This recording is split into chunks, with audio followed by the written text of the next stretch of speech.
So tonight, the Hardcore Open Invitational. Only former champions need apply. Will Steve Blackman survive the 10-minute time limit? No matter if the title changes hands, Michael, or how many times, whoever is in possession, whoever is the Hardcore champion at the end of that time limit will be the Hardcore champion. And certainly with all of those superstars involved, all those wild elements, you know it's going to get out of control. Kevin, you called it the most emotionally charged pay-per-view in the history of the World Wrestling Federation. And all you have to do is look at this matchup. Triple H, Kurt Angle, Mick Foley, the special guest referee, and perhaps caught in the middle, Stephanie McMahon-Helmsley. It truly is a love triangle, especially after everything that happened over the past week with Kurt Angle's manhood being questioned. I think Angle made an emphatic statement. And we're also waiting for the arrival of Triple H and Stephanie. The moment they arrive on Heat, Michael, we'll speak to that couple. All seriousness in this one. Dudley's and the Acolytes against Right to Censor and their newest member, Val Venus. Well, Right to Censor's campaign in this contest, Michael, is going to be to shut down the Dudley Boys and the Acolytes. They want to censor the Dudleys' use of tables. They want to stop the Acolytes when they're beer drinking, their card playing, and their cigar smoking. Also tonight, who's going to be the Intercontinental Champion?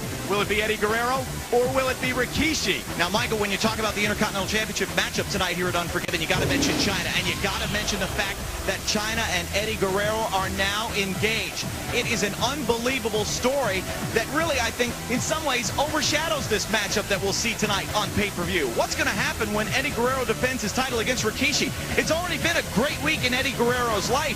And will he continue the momentum? Tonight, Kevin, the embarrassment, the humiliation could all be over for the Hardy Boys when they take on Edge and Christian at Unforgiven. There will be no more running, no hiding for Edge and Christian now, no opportunities for sneak attacks, because Edge and Christian will have to face Matt and Jeff Hardy inside a steel cage, and it's certainly going to be a brutal affair. You thought you'd seen it all with tables, ladders, and chairs.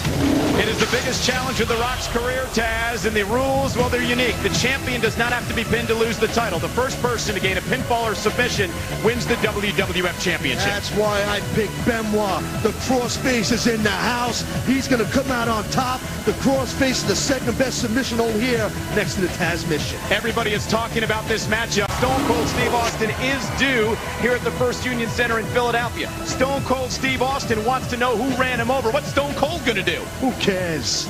Stone Cold Steve Austin, for the first time in 10 months, physically able to take this investigation into his own hands. Stone Cold Steve Austin wants to know who ran him over at Survivor Series.